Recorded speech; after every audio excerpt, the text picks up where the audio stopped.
Chapter 14. Mr. Willy Wonka. Mr. Wonka was standing all alone just inside the open gates of the factory. And what an extraordinary little man he was!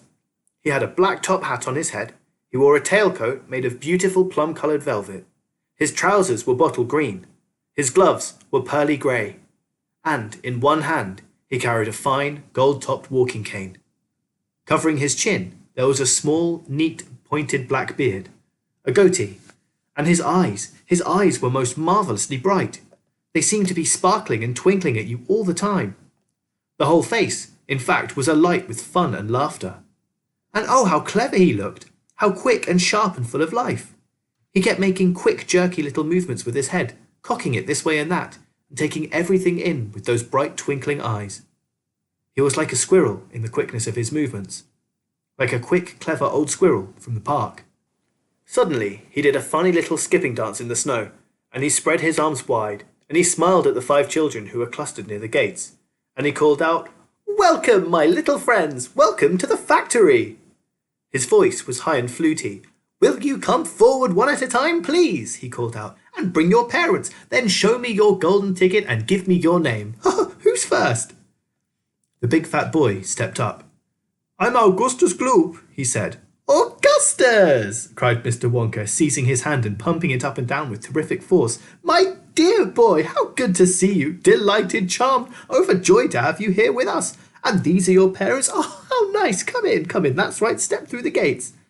Mr. Wonka was clearly just as excited as everyone else. "My name," said the next child to go forward, "is Veruca Salt." "My dear Veruca, how do you do? Oh, what a pleasure this is. You do have an interesting name, don't you? I always thought that a Veruca was a sort of wart that you got on the sole of your foot. Oh, but I must be wrong, mustn't I? How pretty you look in that lovely mink coat. Oh, I'm so glad you could come. Dear me, this is going to be such an exciting day. I do hope you enjoy it. I'm sure you will. I know you will. Your father? Oh, how are you, Mr. Salt? And Mrs. Salt? Oh, overjoyed to see you. Yes, the ticket is quite in order. Please go in." The next 2 children, Violet Beauregard and Mike TV, came forward to have their tickets examined, then to have their arms practically pumped off their shoulders by the energetic Mr. Wonka.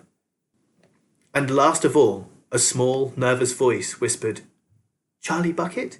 "Charlie!" cried Mr. Wonka. Well, so there you are.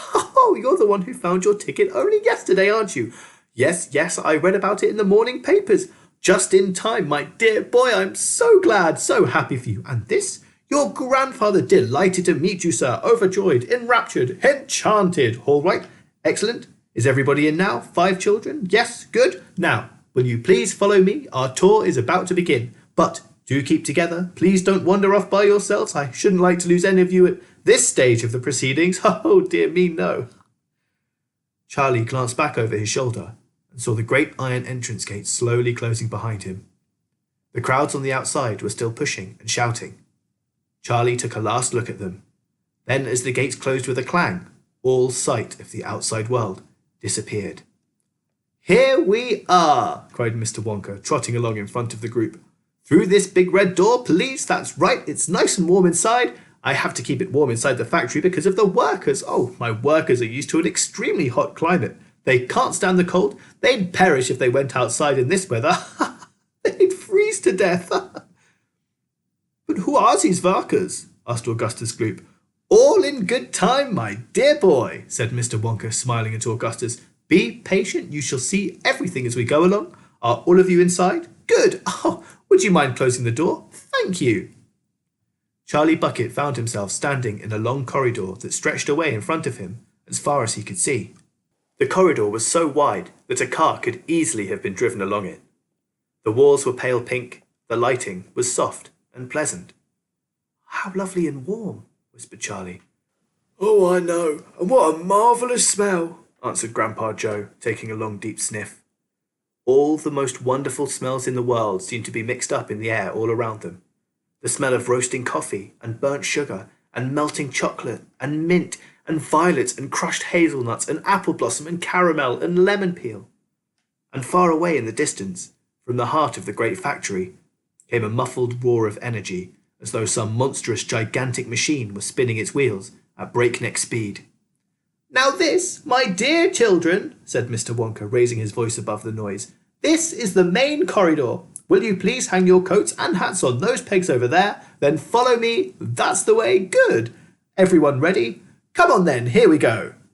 He trotted off rapidly down the corridor with the tails of his plum-coloured velvet coat flapping behind him, and the visitors all hurried after him.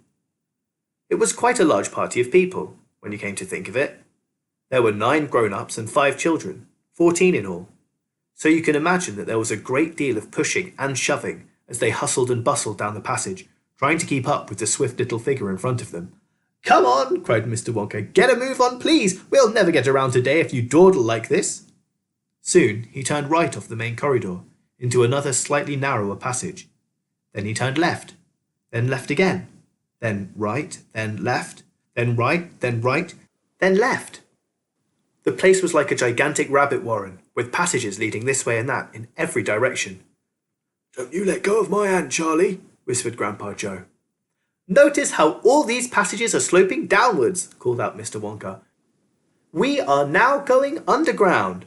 All the most important rooms in my factory are deep down below the surface. Why's that? Somebody asked. There wouldn't be nearly enough space for them up on top, answered Mr. Wonka. These rooms we are going to see are enormous. They are larger than football fields. No building in the world would be big enough to house them. But down here, underneath the ground, I've got all the space I want. There's no limit, so long as I hollow it out. Mr. Wonka turned right. He turned left. He turned right again. The passages were sloping steeper and steeper downhill now. Then, suddenly, Mr. Wonka stopped. In front of him, there was a shiny metal door. The party crowded round. On the door, in large letters, it said, The Chocolate Room.